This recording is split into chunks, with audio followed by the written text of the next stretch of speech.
playing with your sister and hopefully winning, well, that's the end goal, would just be like, honestly, dream come true. What was the feeling like when you lost and you were 2-0 down at the bottom of the table? The whole team just lifted and started demanding more from each other and themselves. You're competing for that one position, like you're both playing centre. You want to play, but you don't want your court time to be at the expense of your sister and best friend and twin. It is one of the biggest weeks in WA netball. The West Coast Fever have 12 consecutive wins and they are on the verge of a fourth grand final in 8 years. They take on the New South Wales Swifts in the major semi-final this Sunday at RAC Arena. And here at the West Sports Show, we are lucky enough to be joined by two of their absolute gun mid-quarters in Zoe and Jordan Cransberg. Thank you so much for joining me today. I really appreciate it. First off, just come from training.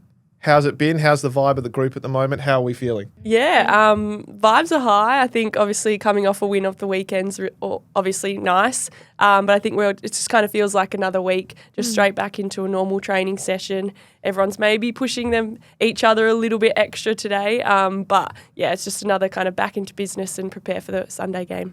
What are you sort of feeling at the moment, Jordan? How are you feeling? Yeah, it's sort of weird. It just feels like another week at the moment because I think we're doing like same training, sort of same processes. I feel like when we get closer to the game, I'll probably feel more like, okay, this is a bigger deal than it normally is. But right now, sort of just like sticking to process and what we've been doing, it just feels like another week. I think the season's so short, it's just gone really quickly. It's hard to believe that we're in finals already.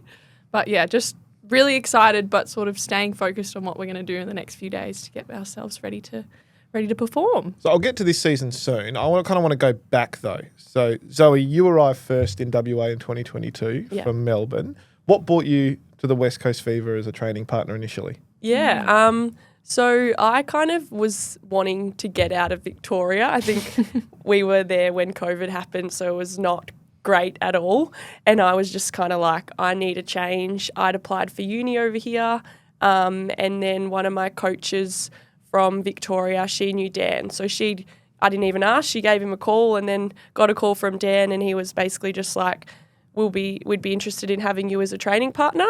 And I thought, this is the biggest opportunity I've gotten in my netball career, so I was just like, I was thinking about moving, like, I'm going to do it. It was a little bit crazy though. The borders were kind of up and down and closing and opening. And then, so he called me and I said, yep, I'd be keen. That was about September at the time. He said, I'll come in November for the start of pre-season. And then border was shutting. He's like, can you come next week before the border closes? So I was like, yeah, sure. Initially I was like, this is crazy. But then I was like, why not? You never get, this is a great opportunity for me. So I literally packed up 2 suitcases and then moved across here. And yeah, best decision I ever made. And then 12 months later, Jordan, you come across as well. What was behind that? Was it to join Zoe? Was it the similar opportunity? How did you sort of come about? I don't know. I think we've always thought about like living over here. A lot of our families from WA, and we always loved coming over here for holidays and things like that. So that was always in the back of my mind. But got a call from Dan and basically saying, we want you over here as well, and I think we're really interested in what you can do. And I think at the time I was with the Vixens, and obviously an amazing mid-court that they've got, and they weren't getting it. They weren't old, so they were going to stick around for years. And I thought, why not take an opportunity, go and play somewhere else and train with Fever and see what can happen, and be with my sister as well. It's been a year apart. We hadn't had a year apart ever, so it would be nice to sort of get back and living in the same spot. And then, best decision again that I probably ever made, I think, for my netball career, but like personally as well. So I feel like I should address this as well. You do both have a link to WA. Yes. Can you explain the link for the viewers? Yeah, so Dad grew up in Bunbury, Bustleton. So all of his brothers and sisters are here, and they've got a fair few kids as well. So we've got a lot of cousins here. And our brother also grew up here as well. So we sort of grew up separately. So probably like 15, 20 family members in WA. So it was sort of like coming home. Yeah, we have more family over here than we do actually back in Victoria. At the moment, it's just our older sister, Ashley's the only one left in Vic. So, So, and Alan Cransberg Yes. as well, Yeah. former West Coast chairman. How is that related to you? Yeah. So that's Dad's brother, so our uncle. Yeah. But obviously, that's a massive name in WA sport as well. So you had all those family over here. So was it an easy move for both of you, or was it a tough thing to try and uproot your life, given that you were both living in Melbourne? Yeah. For me, I think I was just ready for a change. So it was like hard to be like, I'm going to move somewhere else, but easy in that we had so much support over here with our brother and cousins and uncles and aunties, and kind of hoped that one day like mum and dad might come as well, which they actually have as well. So that's nice. So a big decision, but not a hard one, I don't think. Yeah. I think it was probably a bit more difficult for me. I don't know. I felt quite settled in Victoria and sort of really enjoying my time with the Vixens, and sort of was just starting a new relationship as well. So that was sort of something to think about as well. But it made it a lot easier coming over here, knowing that I've got support and that family already. And yeah, it was difficult, I think, initially, but sort of just settled in really, really nicely, I think. And then fast forward to 2023, you're both around the squad, but it took a while for you to play together in the same team. Yeah. How is that, being in the same team but not actually playing together a lot? Yeah, it's weird. I think when we've played together, we've always played together. I think like in this environment, we're sort of competing for the same spot essentially, and we're always sort of playing against each other. And I don't like playing against Zoe. I don't think she likes playing against me. It's just like, you obviously want to win, and we both have that competitiveness, but like I don't want to beat Zoe up, and she doesn't want to do that to me. So, but you just go as hard as you can, I guess. It's been a little bit weird and difficult at times. I think we want to play together. I think that would be the ultimate dream. But to be in this team together, and even if that's rolling on and off positions, it's like still a dream come true. Like who gets to do that with their sister and their best friend? Like that's pretty awesome. Yeah. And I suppose, Zoe, for yourself, you spent extra year here. You spent a lot of time in the Wannell and developing through there. How did you find that development, and then to break into the Fever side? When you did, they were still a real powerhouse at that time, and obviously now again. But it was a transition phase as well from that 2022 premiership to where you are now. Yeah. I think when I came over here, like straight into the Wannell competition as a training partner, and that comp is just growing. I think it's getting better and better, and I think that's such a great pathway for West Australian athletes, and then for me to come over and still be able to compete at such a high level, playing with Western Roar, and I was lucky enough to play in a few grand finals as well with them. But yeah, I think that's just kind of having that sets me up pretty well for Fever, and then just being able to train as well with Fever whilst playing Wannell has just, I guess, grown my game. And then when opportunities come, I've been ready because of that Wannell, and then because of the reserves with Fever as well. So it's just kind of enabled me to keep playing good netball at a high level. So we fast forward a few years in, you're both around the group sort of playing, and then I believe it was last year was the first time you'd played together as a duo, and you sort of then, but now fast forward to this year, you're competing for that one position, like you said, Jordan. You're both playing centre, whether it's one of you is starting, the other one's rolling on later on. How do you find that every week one of you is starting, one of you aren't, and that you've got to complement each other in a way? Yeah, well, I think actually it was earlier this year was the first time we've actually played together, because last year the one game Jordan didn't play, I replaced her. But yeah, this year's probably the first time we've gone on court together. But yeah, I think like George said, it's sometimes hard rotating in, like mentally coming in and out, and it's your sister, and you're like, you want to play, but you don't want your court time to be at the expense of your sister and best friend and twin. And but I think we've kind of just tried to, I guess, embrace that. Well, that's the situation. We've got a team of such talented mid-quarters and players everywhere. So that's kind of the role we need to play. And I think it's just embracing that and just enjoying every opportunity that both of us, because this is probably the most we've both played in a season. Yeah. So just kind of embracing that and enjoying that, and then just kind of smiling at each other when we're rotating on and off, which is still pretty cool. So Dan's previously said you both play the role differently. So I'll start with you, Jordan. How do you play centre? I think I probably naturally have a more attacking game. Sort of grew up more playing attack, and I think strengths I guess bring is a bit more speed, getting on the ball and just letting the ball rip to Jay or whoever's in the goal shooter. Most of the time it's Janelle. And then I guess defensively is like that part of my game is probably something I've had to grow throughout the last few years. But I guess just sort of being a bit of a pest, roughing them up a little bit if I can. I think that's probably, in comparison to Zoe's, I'm probably more attack, I guess, focused.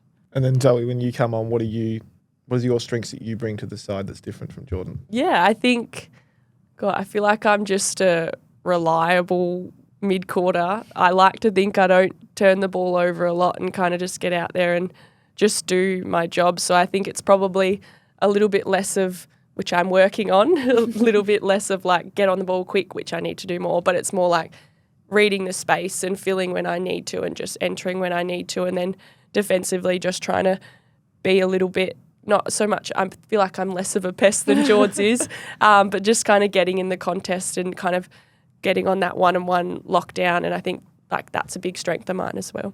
So I want to go back to the first 2 rounds of the year. Janelle's not playing for the circumstances that are well publicised.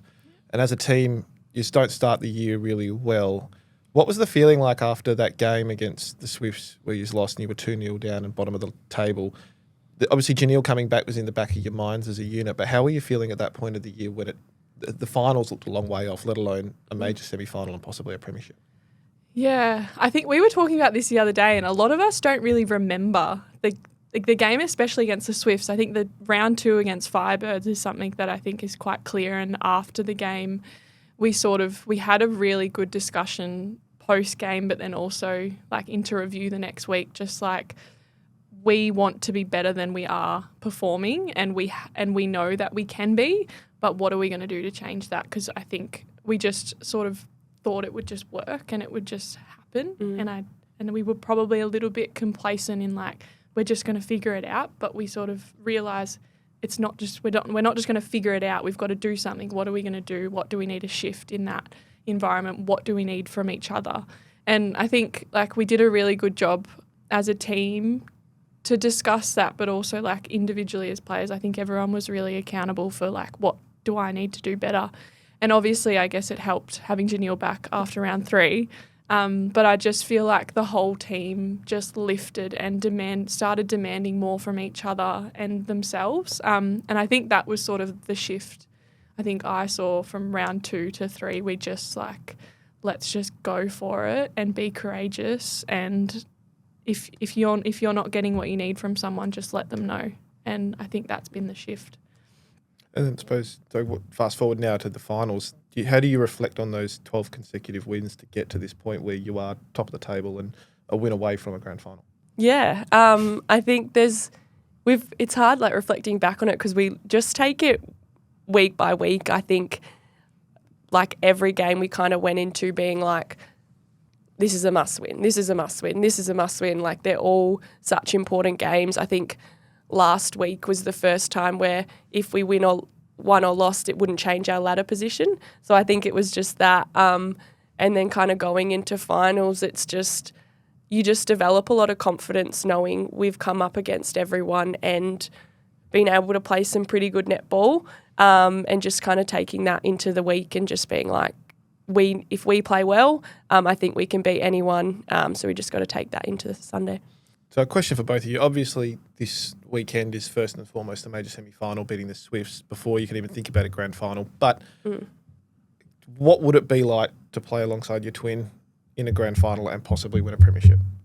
Yeah, I think you can't help but think about it. Obviously, we've got to get through Sunday and beat the Swifts, which is obviously going to be a hard game. But yeah, it would be pretty special. Like, it's playing in a grand final itself doesn't come around a lot, but playing with your sister and hopefully winning, that's the end goal, would just be like, honestly, dream come true. Like probably one of the highlights of my life, I'd say, if that happens. Yeah, I completely agree. I think also just yes, we need to win this week, and we do have a job to do, but realising like we don't know what next year looks like. We don't know what our future netball careers look like, and right now we have an opportunity with this team and with each other to play finals, which is first like actually really hard to get to do, like to be able to do that and then potentially play a grand final, win a grand final. Like it's just, I don't know, amazing. Like it's to do it with the team that we've got will be amazing because I think this is probably one of the best teams I've ever been a part of. But then to add the fact that in the team is Zoe, that's just like icing on the cake. So yeah, it'll be absolutely incredible and there's probably going to be tears from, I reckon, the whole team if that happens. But yeah, one step at a time, we've got to get to the job done on Sunday. Yeah. You spoke then, Jordan, about not knowing what happens next year. One of the situations in Australian netball is, though, too, the Diamonds are an older side. They're looking to rejuvenate at some stage and bring in some younger talent. I'm assuming both of you dreamt of one day playing for Australia. Is that something else that's on the bucket list potentially, playing for Australia, not just individually but together? Yeah. I think if you're playing at this level, you'd be kidding yourself if you weren't hoping to be playing for the Diamonds. But I think obviously it's still early days. Like it's my first year playing, so it's kind of like a dream. And obviously I want that, and I would be so grateful and like that would be the best opportunity ever. But yeah, and the thought of playing with Jordan would be pretty sensational. But I think I'm just kind of focusing now on just playing good netball and hopefully the rewards come, but just want to play good netball. What about for yourself, Jordan? Yeah, I think like Zoe, like you play at this level, you play netball, and you're an Australian, you want to play for the Diamonds. And like that would be amazing. But I think right now, like this is my second year, Zoe's first year, like we want to get consistent time and play consistently throughout a whole season, perform against the best players in the world that are in the Diamonds, or the English Roses or the Jamaican team, and like be able to match up against them consistently week to week. And that's sort of what I wanted. The goal is now is to be able to do that and show the team and everyone else that I can do that and Zoe can do that. And then next step, I guess, hopefully is what comes after that, but sort of just focusing on what we can do every time we go out there on court to put ourselves in the best position. So away from netball, I find this fascinating. You're both studying incredibly hard, uni degrees as well. So you travel more than any other netball team in Australia every second week. I think this trip to the Sunshine Coast is close to a 20-hour round trip. Yeah. Long. So, Jordan, you're doing medicine, I understand. And Zoe, you're doing physio? Yes, physio. So how do you juggle that? How do you get through? Is it you simply in a plane studying or in hotel rooms? Like, how do you do high performance athlete style lifestyle and then also do a degree that is so difficult? To be honest, I don't really know a lot of the time. I like try to use because we spend a lot of time on planes. There's a lot of hours there, and I try to use that time to get at least something done for uni and try and get some study in. But I try and when we're on away trips, I want to focus on the netball bit and sort of enjoy it as much as I can. I think you only get so much netball in your life, and so I try and I guess stay away from the uni side of things when we're away. But then on the plane, you just sort of have to take every chance you can get with that. But I think it comes with a lot of stress. I think I'd be kidding myself if I said, oh, it's really easy to do the degree I'm doing and do what and play the netball at the level I am. But I think I just appreciate coming home from an away game and being able to the next day, no matter what happened on Saturday or Sunday, go into the hospital or into placement or into uni and just completely switch off from the netball, and just immerse myself in something completely different and feel good about myself in a different way, or learn something new. I think sort of have to always remind myself of that and the value that adds to the netball is you can just completely have something that is so far away from netball that I really appreciate, but I'm quite keen to get my degree finished saying that. So at some point I'd like to be finished. It's been a long time coming, but yeah. Wait till you pay the HECS debt off. Yeah. That feels really good as well. What about for yourself, Zoe? How do you get through it? Yeah, I think like George said, I think you just kind of figure it out. You make time for it and you've got busy days where you're going from work to netball to uni or something like that, and you just kind of make it work. You somehow find the time, and I think that's the reality of kind of netball at the moment, where you kind of need a career beyond it, and obviously we kind of want that as well. But I think it's a lot of communication with the uni, especially for me. I'm just on placement for the rest of my degree now, so it's just kind of organising them in the off season so that I'm not kind of too stressed during the season.